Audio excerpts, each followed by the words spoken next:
Assalamualaikum warahmatullahi wabarakatuh.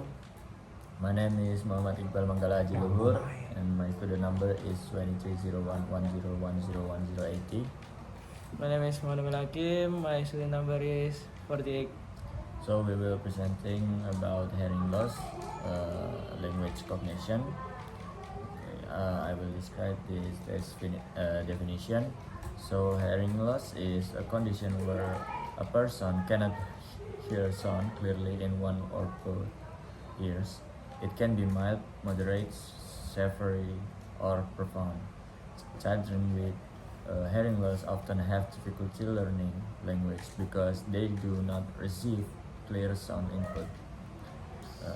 Evidence, Indonesian research show that children with hearing impairment struggle with both understanding and speaking language. Next is causes. Hearing loss can happen for many reasons. First, genetic factors, born with hearing problems. Second is noise exposure, very loud sound for a long time. Third is infection, ear infection. Fourth, aging or injury to the ear. And fifth is noise exposure is a common cause in Indonesia can damage hearing slowly over time. And sixth, evidence noise induced hearing loss is found to increase with continuous loud sound exposure. Next is sign and symptom.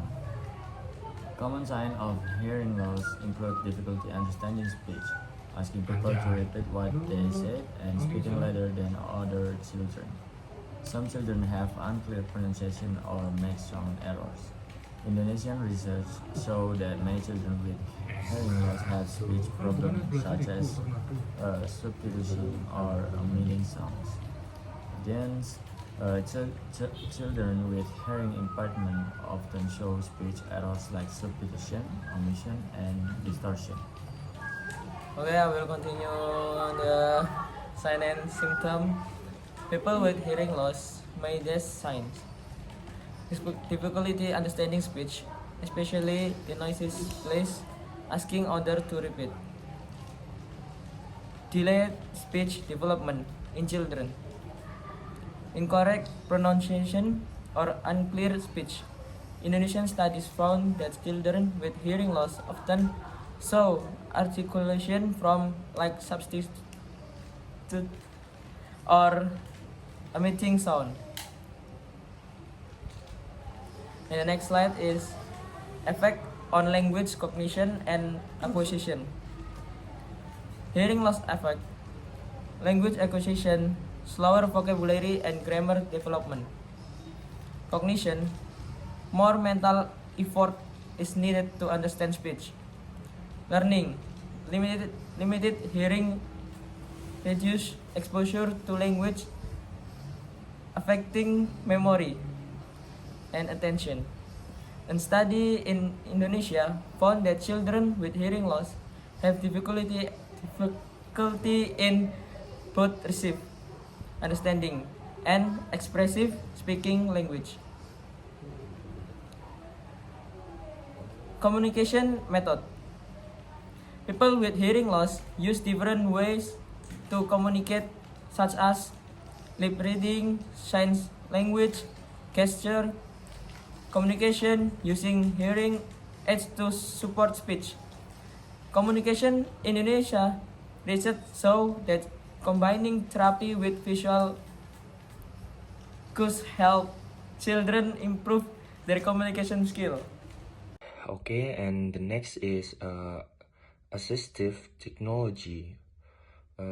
Assistive technology is technology can help support language and communication, such as hearing aids make sound louder.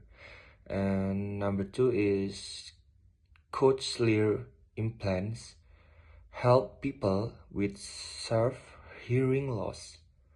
Number 3 is speech language therapy, improve language and comprehension.